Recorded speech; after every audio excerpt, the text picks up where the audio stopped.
Magdadala ito ng maraming pera, kasaganahan sa buhay po ninyo. Matapos nyo po itong gawin, ay huwag ka na magtaka na ikaw po ay magsusunod-sunod ang mga blessing na darating. Huwag ka na magtaka na maraming pera ang darating sa inyo.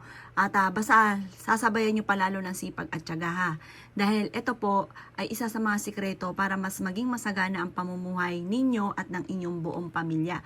Pwede mo itong i-share sa mga anak ninyo or kaya sa mga kilala ninyo.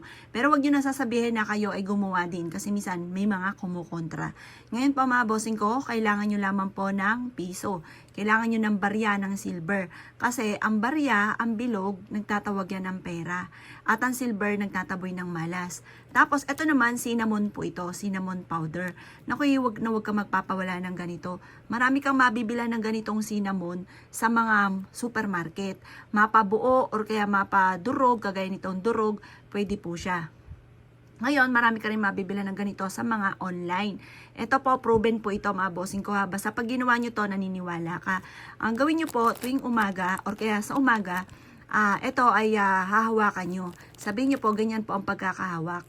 Banggitin nyo po ng 3 beses ang inyong pangalan. Halimbawa, Apple Pagyo, Apple Pagyo, Apple Pagyo. Magkakaroon ka ng maraming pera. Magiging masagana ang pamumuhay ninyo. Pwede nyo rin banggitin ang lahat ng miyembro ng pamilya. Magkakaroon ako ng maraming pera. Buong pamilya namin ay hindi mahihirapan tungkol sa usapin ng pera. Maraming pera ang darating sa akin. At pagkatapos, ibilad nyo to sa sinag ng araw. Pagkatapos nyo siyang ibilad na kahit mga 5 minutes lamang, ito po ay ilalagay nyo siya dito. Yan. Tapos, mag-wish ka po muli. Maraming pera ang darating sa akin. Kailanman hindi na ako mauubusan ng pera. Siksik-liglig at umaapot. Maraming pera ang darating sa akin. Ito po ay ilalagay nyo lagi sa bag po ninyo. Ilalagay nyo po ito sa wallet ninyo or kaya sa bulsa po ninyo. Kasi minsan tamad po tayo magdala ng bag, ay di sa bulsa nyo po siya ilalagay. Basta lagi siyang dadalhin kahit saan kayo magtungo. Pwede yung itong ilagay din sa lagayan ng inyong mga kaperahan. Halimbawa, meron kang negosyo, sa kahan ninyo, ilagay nyo po siya.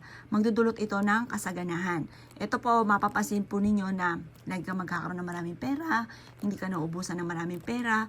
Mapapasin nyo, gagaan yung daloy na swerte, lalo na sa pera. Tapos, sasabayan nyo pa ng sipag at tiyaga. Proven po ito. Pwede nyo siyang gawin tuwing Tuesday or Friday or kaya basta sa umaga ang paggawa ng mga pampaswerte. Mapapasin nyo po na mas magiging magaan yung daloy ng pera. Sa umaga nyo siya gagawin ng mga bandang 7:00 ng umaga. Mas pagagaanin nito ang daloy ng swerte lalo na sa pera. Subukan nyo po siya, napaka-epektibo po nito. Proven po ito at kayo mismo ay matutuwa sa pampaswerteng ito dahil napakadaming blessing na maibibigay po niya. Kaya ako ikigagawa ng ganito sa umaga. Mula sa puso, mag-wish ka na at good luck po sa inyo po lahat.